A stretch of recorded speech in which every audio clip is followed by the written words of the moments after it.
Thank you, Dr. Leung. Our next speaker is Professor Kenneth FONG. He is the professor of the Department of Rehabilitation Science, the Hong Kong Polytechnic University.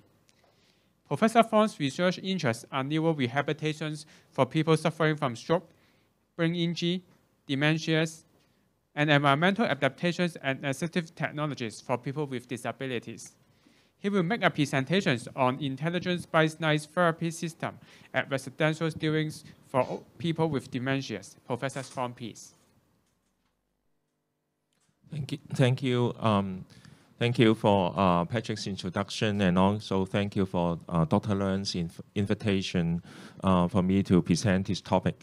The topic that I present today is in bright lighting system at residential dwellings for people with dementia. I'm from Department of Rehabilitation Sciences, the Hong Kong Polytechnic University. This is the acknowledgement. First of all, I have to acknowledge the funding body.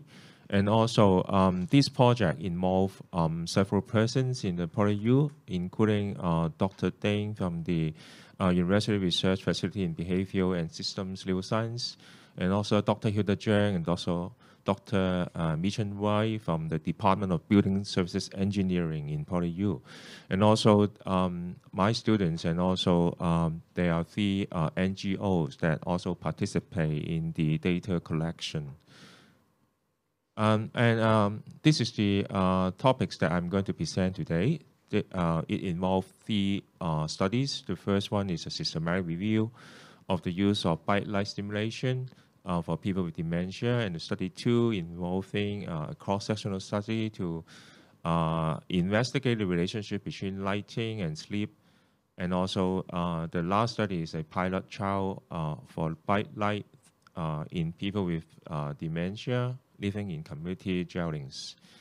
And we hypothesize that people with dementia, because they have a lot of behavioral and psychological symptoms of dementia, we call it BPSD. And these kinds of behavior actually is quite annoying to caregivers. Sometimes they wake up at night and they have wandering at their homes, and also all the family has to wake up. And sometimes the behaviors are accompanied with agitation, anxiety, and that's why we believe that if their circadian cycle can be improved after having a bright light therapy, then we can also improve their sleep, and also hence reducing the BPSD. According to some studies, approximately 40% of the light wake and a large portion of the daytime asleep, they will wander at night. They wander at night, and also having some kinds of BPSD. And the first study, we have a systematic review and see how many studies have been done in the past. We researched dementia, Alzheimer, and light therapy. And we found 7 randomized controlled trials that has been done before. These are the 7 studies, and you may not be able to see clearly. So we divide them into 3 parts. The first part is the effects of light therapy on reducing the number of awakenings. We have 4 studies here, 4 RCTs, and there are, because we are counting about the number of awakenings, so we use the fixed effect model, and we are able to find the significant effect size of the mean difference is 0.31, and we found that only 1 study carrying out the analysis on long-term effects only. And the second is we found the effects of light therapy on reducing agitation, and there are 3 studies, RCTs here. But unfortunately, we cannot find significant results here for the effect size. And the third part, we see any effects of light therapy on reducing depression, and there are also 3 studies included. And also, unfortunately, we cannot find any significant effect. So, conclusion of this meta-analysis, we found that according to these 7 randomized controlled trials that have been done before, light therapy had a significant effect on improving sleep, by reducing the number of awakenings. But however, there was not significant in reducing agitation and depression. And no study has been done on the long-term effect. So we can conclude that there are there are insufficient studies on the effect of bright light therapy for people with dementia here, according to this meta-analysis. Our second study is a cross-sectional study. We will try to know the relationship between ambient light, sleep quality, and also the BPSD for people with dementia in residential settings in Hong Kong. We use a sensor. The sensor is very small. It's like as small as a corn that we put it on at the shoulder level, similar to the eye level. The sensor will detect the ambient light exposure and also the light illuminance received by the client in terms of the total light illuminance using lux, the light temperature, the Kelvin, and also the light color, and also the infrared. And we certify into 4 time points, the morning, evening, and also night, and also the midnight. The data can be sent to an app of our smartphone through Bluetooth, and all the data can be captured in the cloud. So we also measure other kinds of functions using questionnaires to understand the behaviors of our people with dementia. So including the MOCA, the geriatric depression scale, the quality of life index for Alzheimer's disease. These are the questionnaires for the people with dementia. We also interview the caregivers, including the sleep quality of people with dementia to understand from the caregiver the sleep quality of people with dementia, a sleep quality index, the Pittsburgh Sleep Quality Index, the BPSD of people with dementia, the Cohen-Mansfield Agitation Inventory, and also the NPI, Neuropsychiatric Inventory. So this is the PSQI. So I won't go through the details of all the scales. And this is the Cohen-Mansfield Agitation Inventory. We also use the Chinese version, and also this is the NPI, the MOCA scale, and also the geriatric depression scale 4. And also the quality of life index for Alzheimer's disease. So eventually we have collected the data from 3 NGOs, and we have 46 people with dementia, and also we interviewed their caregivers, but unfortunately some caregivers declined interview, and also 3 caregivers dropped out due to personal issues. But not all people agree to collect the light data. So we can see 42% are people with having Alzheimer's disease, and some of them are organic dementia, and others are mixed. And also, we can see from the middle of the bar chart that 74%, about 30% of people with dementia had sleep problem, as indicated by the sleep quality index.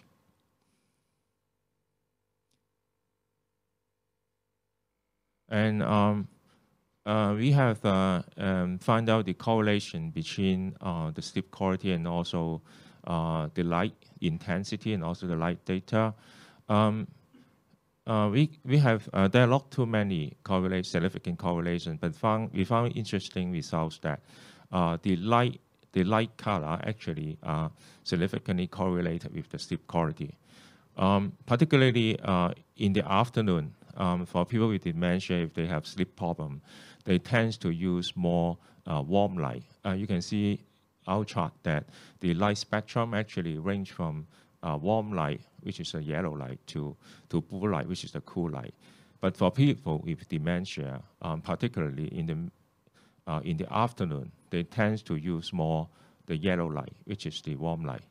And also we found if the people with dementia are living with their caregiver, they tends to use more blue light in the evening.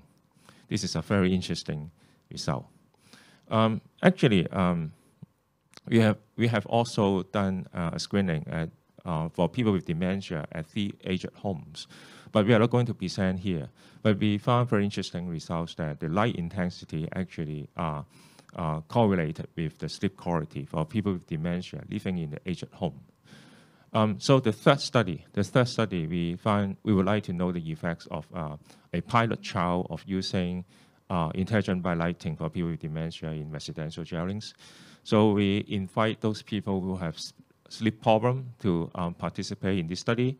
We designed a 24-hour lighting system, and also we invite them to participate in this study by installing the by light system at their homes, so that they can continuously use for 3 months.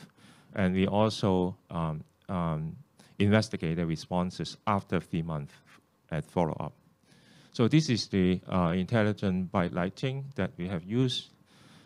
So we developed two lighting system. One is the desk lamp that we put at the bedroom. Another is the light box that we install at the dining area that the people with dementia mostly stay. So it includes mainly is actually using LED lamp, and also include different light color of the LED. And it can automatically adjust according to the intensities. In the morning and in the afternoon, the lamp will use the blue light, and in the evening, it will automatically change according to the time to warm light. There's a photo sensor at the lamp, which will automatically adjust the intensity of the light to achieve 1,000 lux. For your reference, actually for a sunny day, a normal sunny day with clouds, then actually the intensity of our light is almost 10,000, not counting the very sunny light. So actually 1,000 lux is not a very high light intensity. This is the sensor. So it can also change according to the season. So because in Hong Kong we have 2 seasons, summer season and winter season, and the time lag is about 3 hours. So we also count about the seasonal change. In this study, we also collect a sample of melatonin, and according to 6 times in a typical day, including wake up, before lunch, 4 p.m., before light bedtime, and 4 a.m., collecting their saliva sample. So these are the persons that we have used. We have invite them to participate. We have one group, about 7 persons with dementia, and another 7 people who are healthy as control. We found very interesting results here. So comparing the average dosage of melatonin that we have collected, the people with dementia, in average, their dosage, their sample are much less than the healthy group, although it's not significant. But particularly, we found the melatonin actually is much lower for people with dementia at bedtime, also at 4 a.m. in the midnight. These are the pattern of the melatonin for the people in the healthy group and also in the dementia group. You can see on the top that obviously we can see there's a pattern. The melatonin actually increases at the bedtime and achieve the peak at about 4 a.m. But you can see the diagram below that for dementia patients, actually the melatonin pattern varies and fluctuates a lot. And according to a systematic review that has been done in 2015, there's no actually those standard about the level of melatonins, but basically there are 2 kinds of people. One have high secretion and one has low secretion. And the melatonin actually will increase at the bedtime and also achieve the peak at also at about midnight, and also will drop when we wake up. And also, but with in the increasing age in the older people, then there's a decrease in nocturnal melatonin concentration, and the maximal melatonin was reached later at night, while more time before melatonin level decreases. So now we install the lamp to the 7 older people. Some are with severe, some are with moderate, and some with mild cognitive impairment. We also use the Fitbit wristwatch to assess the pattern of sleep. So we divide them into 5 components, including total sleep duration, the awakening, the duration of light sleep, the duration of deep sleep, and also duration of REM, REM, the rapid eye movement. So you can see the four measurements before light intervention, mid-range at about 1 to 2 months, post measurement at 3 months, and another 3 months after the light intervention. So the pattern is very interesting because unfortunately, shortly after we install the lamp, there's COVID-19. So most of the elderly, they will stay at home rather than going outdoor. So after the lamp intervention, we see that the sleep duration actually improved a little bit, the total sleep duration. And also the duration of light sleep also improved a little bit. But unfortunately, we cannot find any improve in the deep sleep. And regarding the melatonin level, we haven't analyzed the follow-up, but we found very interesting that after the installation, there's a drop in melatonin. This is actually interesting and surprising, and also probably because of the COVID-19, most of the elderly stay at home rather than going outdoor, because going outdoor they receive the sunlight. So this result is not very conclusive. But after long-term use, say 3 months, actually the melatonin level actually increasing again, but not increasing at the night time, but increasing at in the afternoon. So these are the cases. This is Mr. L, who are having MCI, age 94. You can see that your right-hand upper corner, the picture before lighting and after we install the light. So the lux level increases from 200 to 1,200. And this is the picture for Miss K. So the lux level changed after installation from very low, 58, to about 1,100. We have not installed the lamp to the ceiling. We actually put the light box on the wardrobe, on the top of the wardrobe. So the light actually reflects from the ceiling back to the dining area. This is another picture showing the actual light installation of Miss L, who is having moderate dementia.